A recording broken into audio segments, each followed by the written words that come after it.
So I wanted to show you an early warnings consumer report just to show you some things that they actually do keep record of and to give you some ideas on how you can dispute certain things that are showing up on your early warnings report. So Capital One has a pretty decent card called the Platinum. The Capital Pay. So I like to send gifts them away and I like to pass them out away to get those collections removed off your credit. Did you know that most collection clients receive the star letters or star email?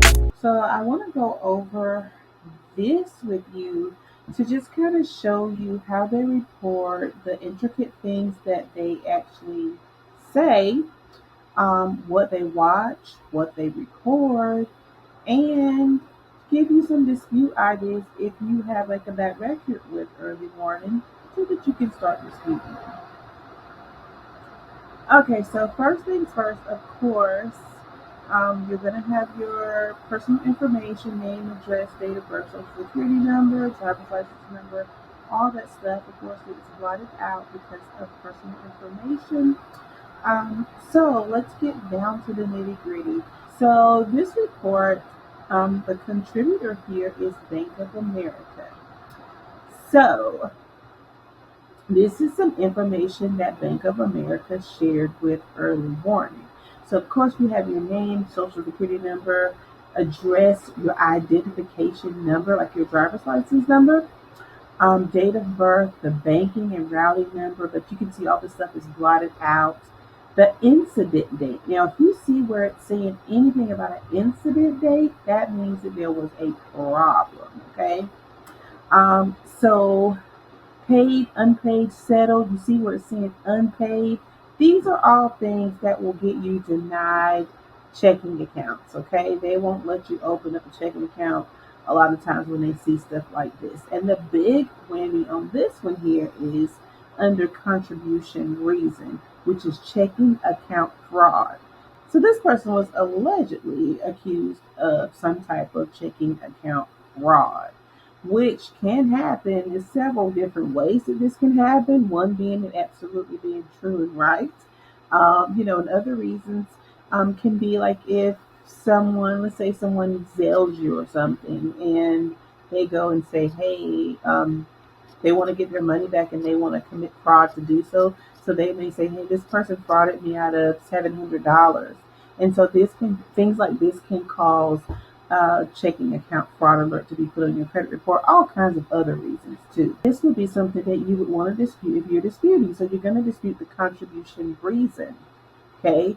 Also the paid, unpaid, settled reporting. You're going to want to dispute that.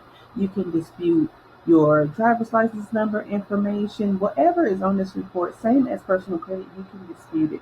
Whether it's account and routing number, a lot of times if it's an old account, when they go to try to verify, validate that account, a lot of times they can't even pull up the old account number. So, that can help you out a lot with disputing.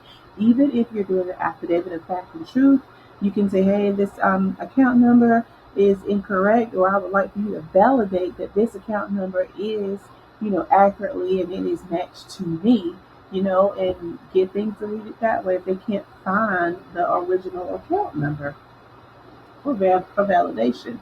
So, and also just to show you here, just how in-depth early warnings is in their reportings on you.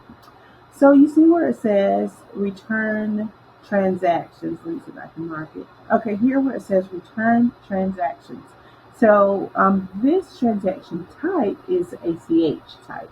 The date, of course, the account number, check number if check was present, and the amount and return reason, other reason. So who knows what this is? This looks so inaccurate because there's no amount there. So this is disputable here because there's no amount there, and how can there be a return transaction if the no amount was returned? So all these things help you out in your dispute process. Now let's see what else we can do. Transactions. So of course, so under transactions, they are clocking and reporting the transactions, and from the looks of things on this account was very short-lived. So ACH transactions, and these are the amounts. And it's just how the information that they're, reporting on you. And even if nothing here is inaccurate, you can always still, you know, you can always still challenge the validity of it. And where I have all of this here blacked out, it's just basically going to be this all over again. And so, for sake of not going one by one to blot out all that personal information, I just blotted out all of it because we don't need it. So, anyway, another thing um, that they report on you is your status history for your bank accounts. So this particular account status history is saying closed purged. So when you see where it says closed purged, this means that basically whoever owned this account just basically took every dime out of the account and closed it. So this looks like it was a very short-lived account as well. Okay, and another thing that you want to look for is status history. So status history on the account makes a difference as well. So it says savings account dormant inactive. So if the savings account is dormant and inactive, okay, yeah, it's open, but it's not doing anything.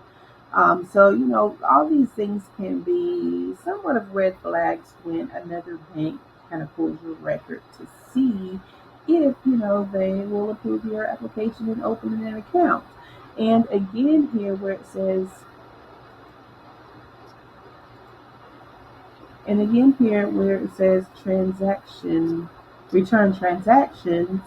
So just so you know, they keep up with every time you have anything returned as insufficient funds, everything that you do in your bank account, the bank reports it over to early warnings or check systems. Literally everything. So basically, like what your end of the month bank statements would be, it's like they take that and just send it over to early warning check systems.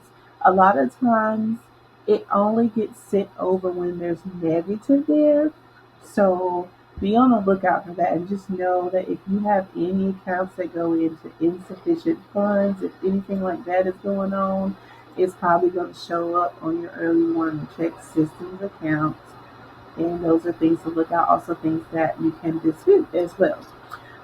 So moving along, see where it says here, account previously overdrawn.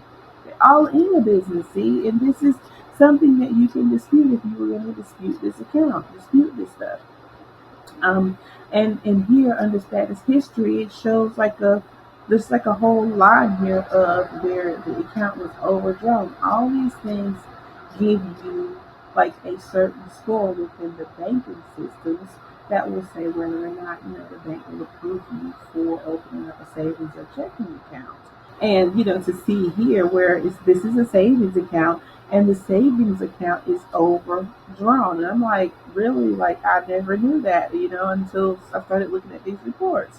But yes, you can overdraw on a savings account. And so here, guys, under status history here, it's showing you that you can overdraw on a savings account. I mean, until I started looking at these reports years ago, I never would have guessed that you could overdraw on a savings account.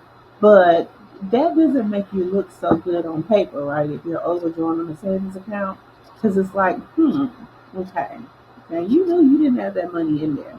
So if I was a bank, I'd definitely be looking at this a little sideways. The good thing to know is that you can dispute things. Okay, so after looking over the early warning report, I hope that you were able to get some tips on things that you can do as far as disputing and get a little bit more knowledge on what it looks like and what exactly it is that they actually do report on you.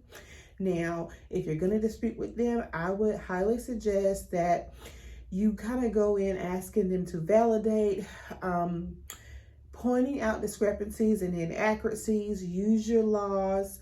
Don't try to use Metro 2. It's not valid there. And use an affidavit of fact and truth when you do this to get best results as fast as you can. And so that's what I recommend now, because that's what we do over here and it works really good for us. So try that out. Now, if you have like more than like 2 accounts that you're going to be disputing, please don't put them on the same affidavit. Break it up. If you have 6 accounts, do at least 3 different affidavits and don't send them in the same time. You may send one out and then wait about 7 days and then send the other letter out. Kind of stagger it in so that they're not getting it all at the same time and flag you as frivolous, because they're going to say, okay, there's no way that absolutely everything, you know, that's reporting here is negative if it's every single account that you have. So keep that in mind. It's just a little tip here. And I've learned this through actually doing it myself years ago. And then it's like, okay, yeah, you messed up. Don't do that again. So just want to help you out. I do have the affidavits that you will need on my website, along with a lot of free stuff. Some of the stuff is, well, most of the stuff is free on the website. So definitely feel free to visit the website. I will say this about the affidavits and all other downloads that are on the website. They are tweakable. So you can download them, open them in Adobe, and you can edit them to suit your needs. You can take things off or add things. So don't be afraid to do that. Even though they are pretty much all that you need, there may be a couple of fields in there that you don't need. So feel free to tweak them and make them your own. So pretty much they're just templates, but powerful templates. So yeah, and I hope this video helped you who are disputing with early warning and check systems. It's pretty much the same thing with check systems. I'm gonna be putting up like a totally full download up really soon. More than likely, it's going to come out the same day this video posts. And so it's just going to be affidavits for different situations that come up with check systems, early warning, and LexisNexis. So you're going to start to see that stuff up on the website very soon. And so it's going to be good. It's going to be real good, and it's going to get some real good results. I'm just telling everything, like lately this month, it's just like I'm just telling everything, which is great, you know, getting a lot of good feedback from people who are actually using the affidavits and the different letters and different strategies. So that's great. And that's what the channel is here for. So let's keep on moving forward, and I will talk to you guys soon. Bye.